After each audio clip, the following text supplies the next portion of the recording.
White House going to pause foreign military aid or intelligence sharing with Ukraine, as Russia says it's pushing for?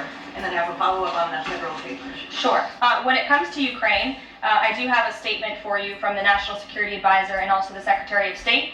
First, I'd like to reiterate what the President said earlier following his call with President Zelenskyy this morning. He said he just completed a very good telephone call with President Zelenskyy. It lasted approximately 1 hour. Much of the discussion was based on the call made yesterday with President Putin in order to align both Russia and Ukraine in terms of their requests and needs. We are very much on track, and I will ask Secretary of State Marco Rubio and Mike Waltz to give an accurate description of the points discussed. That statement will be put out shortly. While I have that statement for you right here, bear with me as I read it. Today, President Trump and Ukraine's President Vladimir Zelenskyy had a fantastic phone conversation. President Zelenskyy thanked President Trump for a productive start for the work of the Ukrainian and American teams in Jeddah on March 11th. The meeting of the senior officials from both nations significantly helped in moving toward ending the war. President Zelenskyy thanked President Trump for the support of the United States, especially the Javelin missiles that President Trump was first to provide in his efforts towards peace. The leaders agreed Ukraine and America will continue working together to bring about a real end to the war, and that lasting peace under President Trump's leadership can be achieved. President Trump fully briefed President Zelenskyy on his conversation with Putin and the key issues discussed. They reviewed the situation in Kursk and agreed to share information closely between their defense staffs as the battlefield situation evolved. President Zelenskyy asked for additional air defense systems to protect his civilians, particularly Patriot missile systems, and President Trump agreed to work with him to find what was available, particularly in Europe. The two leaders also agreed on a partial ceasefire against energy. Technical teams will meet in Saudi Arabia in the coming days to discuss broadening the ceasefire to the Black Sea on the way to a full ceasefire. They agreed this could be the first step toward the full end of the war and ensuring security.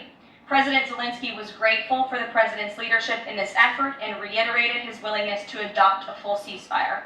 President Trump also discussed Ukraine's electrical supply and nuclear power plants.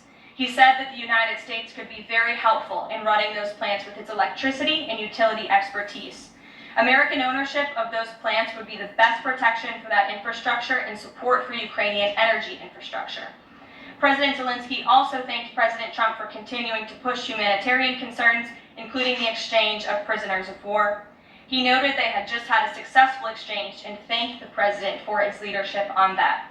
President Trump also asked President Zelenskyy about the children who had gone missing from Ukraine during the war, including the ones that had been abducted, and President Trump promised to work closely with both parties to help make sure those children were returned home.